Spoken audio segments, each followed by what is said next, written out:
government release all prisoners, release the curfew.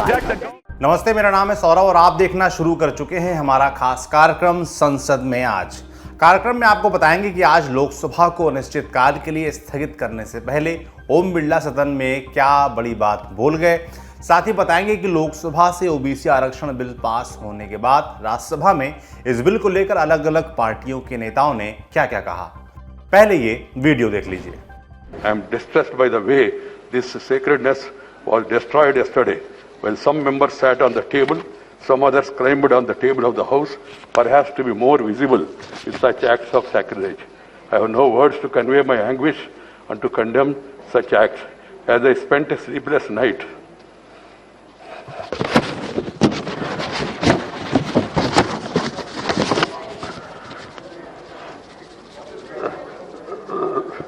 last night, I struggled to find out the provocation or reason for forcing this August House to hit such a low yesterday.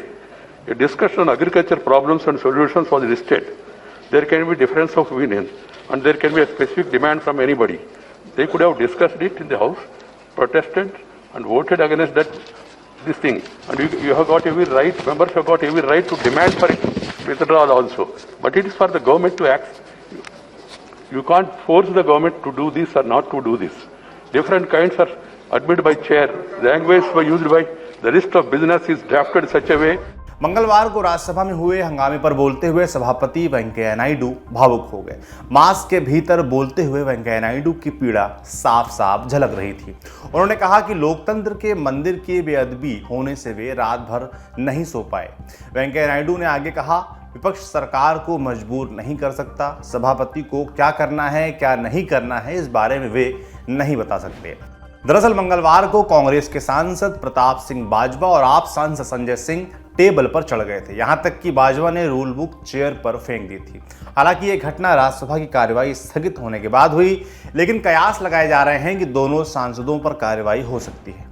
अब लौटते हैं बुधवार पर, जब लोकसभा की कार्यवाही अनिश्चितकाल के लिए स्थगित कर दी गई, जबकि पहले सदन 13 अगस्त तक चलना था। लेकिन ओम बिरला ने आज 11 बजे सदन की शुरुआत के साथ ही स्थगन की घोषणा कर दी। स्थगन की घोषणा करने से पहले ओम बिरला ने मानसून सत्र में लगातार हुए हंगामे पर नाराजगी जाहिर की।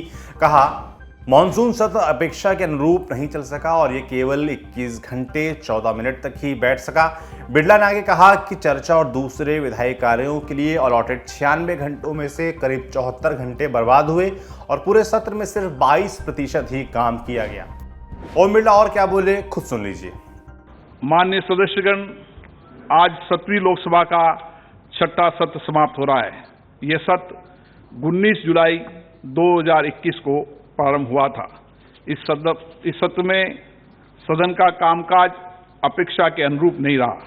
निरंतर गतिरोध के कारण इस सत्र में सदन की कुल 17 बैठकों में मात्र 21 घंटे 14 मिनट तक का कार्य संपादित किया गया। व्यवधान के कारण बैठक के लिए नियत 96 घंटे में से 74 घंटे 46 मिनट तक सदन में कामकाज नहीं हो सका। इसके कारण इस सत्र में सदन का कार्य निष्पादन मात्र 22% रहा। सत्र के प्रारंभ में लोकसभा के 4 सदस्यों ने 19 जुलाई 2021 को सदस्यता की शपथ ली। सत्र के दौरान सदन में कुछ महत्वपूर्ण वित्तीय और विधायी कार्य का निष्पादन किया गया। इस सत्र के दौरान 15-17 विधेयक पुनर्स्थापित किए गए। संविधान 127 और संशोधन विधेयक 2021 सहित 20 महत्वपूर्ण विधेयक पारित किए गए। सत्र के दौरान निरंतर व्यवधान के बावजूद प्रश्नकाल में 66 तारांकित प्रश्नों के उत्तर दिए गए। माननीय सदस्यों ने नियम 3 के अधीन कुल 331 मामले उठाए। स्थायी समितियों तथा सभा में 60 प्रतिवेदन प्रस्तुत किए गए। माननीय मंत्रियों द्वारा विभिन्न महत्वपूर्ण विषयों पर कुल 22 वक्तव्य दिए गए। संसदीय कार्य मंत्री द्वारा सरकारी कार्य के संबंध में 3 वक्तव्य भी दिए गए। सत्र के दौरान संबंधित मंत्रियों द्वारा 1243 पत्र सभा पटल पर रखे गए। सभा की कार्रवाई अनिश्चित काल के लिए स्थगित की जाती है। लोकसभा सत्र खत्म होने के बाद अध्यक्ष ओम बिरला के कक्ष में प्रधानमंत्री नरेंद्र मोदी, अमित शाह, सोनिया गांधी के साथ तमाम नेता एक साथ बैठे दिखे। हालांकि ये शिष्टाचार बैठक थी, लेकिन लोगों ने कहा कि सदन के भीतर भी इतनी ही शांति के साथ बैठ जाते तो कितना अच्छा लगता। खैर, अब बात राज्यसभा की। सभापति वेंकैया नायडू ने जैसे ही मंगलवार की घटना पर नाराजगी जाहिर की, सदन में एक बार फिर से हंगामा शुरू हो गया। आप नेता संजय सिंह समेत कई सांसद काला कानून वापस लो के नारे लगाने लगे और सदन की कार्यवाही 12 बजे तक के लिए स्थगित कर दी गई। 12 बजे सदन की कार्यवाही शुरू हुई। फिर संसदीय कार्य राज्य मंत्री वी मुरलीधरन ने ओबीसी आरक्षण बिल राज्यसभा में पेश कर दिया, जिसके बाद ओबीसी आरक्षण से जुड़े इस विधेयक पर चर्चा शुरुआत हो गई। विधेयक पर चर्चा की शुरुआत कांग्रेस की तरफ से अभिषेक मनु सिंघवी ने की। उन्होंने पार्टी की तरफ से बिल को समर्थन का ऐलान करते हुए केंद्र सरकार पर दूसरे एंगल से निशाना साधा। सिंघवी ने केंद्र सरकार पर जातीय जनगणना से दूर भागने का आरोप लगाया और कहा कि बिहार के मुख्यमंत्री नीतीश कुमार और ओडिशा के मुख्यमंत्री नवीन पटनायक ने भी इसका समर्थन किया है, लेकिन केंद्र सरकार इस पर चुप बैठी है। उन्होंने और क्या कहा, आपको बयान सुनवा देते हैं। कि आप जाति संख्या कास्ट सेंसस से क्यों दूर भाग रहे हैं? कास्ट सेंसस से आप क्यों दूर भाग रहे हैं? कतरा क्यों रहे हैं? आपके मुख्यमंत्री बिहार, अन्य मुख्यमंत्री उड़ीसा और आपके सांसद ने कल कहा, माननीय महिला ने, कि ये तो आप करने वाले हैं। तो आप सरकार चुप क्यों बैठी है? मंत्री महोदय क्यों नहीं कहते? सरकार के किसी एक व्यक्ति ने नहीं कहा। क्या आप उसको नहीं करना चाहते? ये भी कह दीजिए नहीं तो। और या इसका सही कारण यह है कि आप जानते हैं कि शायद असली आंकड़ा 42% या 45% हो सकता है अगर आप कास्ट सेंसस करें तो। अब बारी आई बिहार से आरजेडी सांसद मनोज कुमार झा की। उन्होंने बिल का समर्थन किया और सरकार पर तंज मारते हुए कहा, इस ऐतिहासिक क्षण की विडंबना देखिए कि इतिहास मिटाकर इतिहास रचते हैं, टेंट शामियाना लगाकर। उन्होंने आरक्षण के 50% वाले कैप को जिस अंदाज में टोपी कहा, उसे आप जरूर सुनना चाहेंगे। Many things were said by Abhishek Manu Singhvi ji. Sir, कतार हम बढ़ाने को स्वतंत्र होंगे, राज्यों को दिया, फेडरलिज्म का आपने सम्मान किया है, बड़ी खुशी हुई कि सहकारी संघवाद बोलते थे, कम से कम कभी याद तो आया। तो वो जो एक चीज है कि सर कतार बढ़ेगी, लेकिन आपने क्या किया हुआ? टोपी पहनाई हुई है 50 की। इस टोपी को हटाना होगा सर। ये टोपी अधिकार के प्रस्फुटन के राह में बाधा है। ये टोपी सर्वांगीण प्रतिनिधित्व के राह में बाधा है। मंत्रालय, सचिवालय, विश्वविद्यालय से लेके कहीं भी देख लीजिए, प्रतिनिधित्व अभी भी अत्यंत ही आंशिक है। हर मौके पर चुटीला बोलने वाले शिवसेना के संजय राउत इस मौके पर कैसे चूकते? इस बार उन्होंने राज्यसभा में मराठा आरक्षण का मुद्दा उठा दिया। उन्होंने मोदी सरकार से पूछा, अपने हक की लड़ाई लड़ने के लिए लाखों मराठा युवक जो सड़कों पर उतरे थे, उन्हें न्याय कैसे मिलेगा? क्या इस संशोधन के बाद मराठा आरक्षण का रास्ता साफ हो जाएगा? मुझे लगता है नहीं। सुप्रीम कोर्ट ने आदेश को खत्म कर दिया है। इस बयान के बाद राउत का जो तीखा तंज आया, वो भी आप सुनिए। 102वां जो अमेंडमेंट किया, क्लॉज 342A पेश किया, और इस अमेंडमेंट के तरह उनको जो अधिकार दिया है उस कमीशन को, तो उससे क्या हो गया कि पूरे राज्य के अधिकार जो है वो केंद्र को आ गए। उसी वक्त सब ने चेतावनी दी थी कि इतने ज्यादा अधिकार आप एक कमीशन को, केंद्र को मत देना और राज्य के अधिकार मत छीनना। लेकिन सरकार ने उस वक्त जो गलती की थी, और गलती के बावजूद सरकार अपनी ही पीठ थपथपा लेने लगी थी। बात ऐसी है, ये आदत है, उससे सीखना चाहिए। गलती का भी इवेंट कैसा करें, संजय जी चेयर को गलती का भी इवेंट, फिर गलती दुरुस्त करने के बाद उसका उत्सव मनाने का इवेंट, ये सरकार से सीखना चाहिए। और उनको ये इतना कॉन्फिडेंस कहां से आता है ये मुझे मालूम नहीं। अगर इतना कॉन्फिडेंस है, थोड़ा हमारे पास उधार दे दो, यहाँ भी थोड़ा कॉन्फिडेंस की जरूरत है। संजय राउत के बाद कांग्रेस, शिरोमणि अकाली दल, बीएसपी समेत तमाम विपक्षी पार्टियों ने अपने अपने प्रस्ताव के साथ इस बिल का समर्थन किया। कुल मिलाकर यहां तक सब कुछ शांत चल रहा था, लेकिन केंद्रीय सामाजिक न्याय राज्य मंत्री रामदास अठावले के एक बयान ने कुछ देर के लिए राज्यसभा में हंगामा करवा दिया। उन्होंने कहा, कांग्रेस कर रही है हाय हाय, मोदी सरकार दे रही लोगों को न्याय अपने अंदाज में। बाकी उनके आगे की टिप्पणी क्या थी आप खुद सुन लीजिए। कांग्रेस और विरोधी दल वाले रोज बोल रहे हाय हाय, लेकिन नरेंद्र मोदी जी दे रहे सबको सामाजिक न्याय। 2024 में जनता करेगी आपको बाय बाय। 2024 में जनता करेगी आपको बाय बाय, फिर हम करेंगे कांग्रेस का हाय हाय। आप रोज करते रहोगे हाउस में दंगा, अगर आप रोज करते रहोगे हाउस में दंगा। अरे सुनो सुनो सुनो सुनो ओ संजय सुनो, संजय सुनो। We'll examine it. We'll examine it. We will examine it. House में दंगा। I've taken note. Please. I will explain it. Please. He speak. आप रोज करते। We'll examine. Thank you. सुनो भाई साहब सुनो, आपका सुन लिया हमने, आपका तो सुन लिया, अब मेरा सुनो और मैं जो बोलता हूँ मानो। Please. मान्य साहब जी, आप रोज करते रहोगे हाउस में दंगा, वो एक दिन कर देंगे हम आपको नंगा। इसके बाद सदन में शेरो शायरी की बारी आई।